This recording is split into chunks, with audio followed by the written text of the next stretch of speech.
All right, let's talk some hard numbers. Let's do it. 180,000. So ISIS, despite being cleared out of large parts of eastern Syria and Iraq, still controls enough in the way of oil production to rake in $180,000 a day from selling crude oil, right? So if you figure that's, you do the math. How many millions of dollars is that a month? $3 million a month, something like that. That's still enough money to cause significant amount of trouble, even if ISIS doesn't directly control territory on the ground. This next number is right in Vlad's wheelhouse. 100. 100. You're a clothes horse, huh? So if you go to Pyongyang, Vlad, and fancy a nice suit, you can go to one of the city's top-end tailors who will charge you $100 for a suit, which is pretty cheap by New York standards. In a country where the per capita GDP is barely $600, that is a fortune. But what that tells you is that there is a growing class of economic elites in Pyongyang, which are an important consideration for Kim Jong-un, right? We talk a lot about his security concerns and the nuclear issue. He also has promised to raise living standards for his own people. So when you have people who are able to afford a $100 suit in Pyongyang, that is a constituency of people that he has to both keep happy and keep in check as he goes forward. And when people talk about one of the reasons why he may be making these overtures with the United States, it's in return for, and the president has even said it, he said if he comes to the table and he makes a deal on denuclearization, quoting the president, he'll be very rich. Right. And that also means the people who keep him in power. Exactly, part of the calculus. All right, 77. This is a pretty depressing statistic.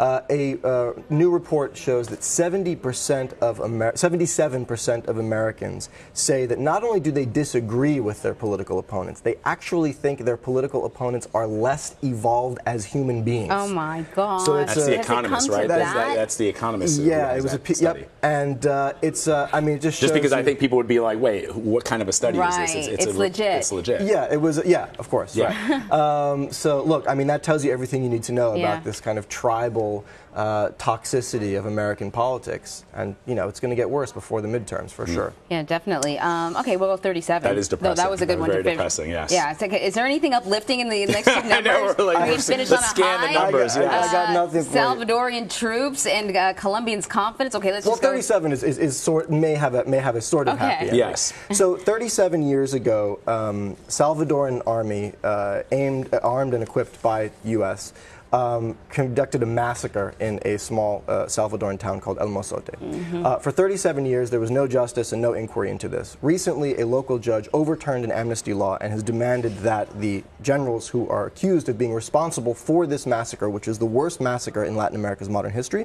will have to stand trial. So there may be some hope of justice or at least closure for some of the victims and their relatives.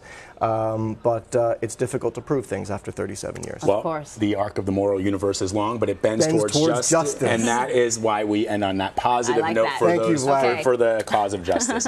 Alex Kliment, always great to have you, my man. Thank you. Pleasure's mine. Thank you, Vlad. Thank you. You can check out all these stories, of course, and more by subscribing to the Signal newsletter. Sign up for it at GZEROmedia.com.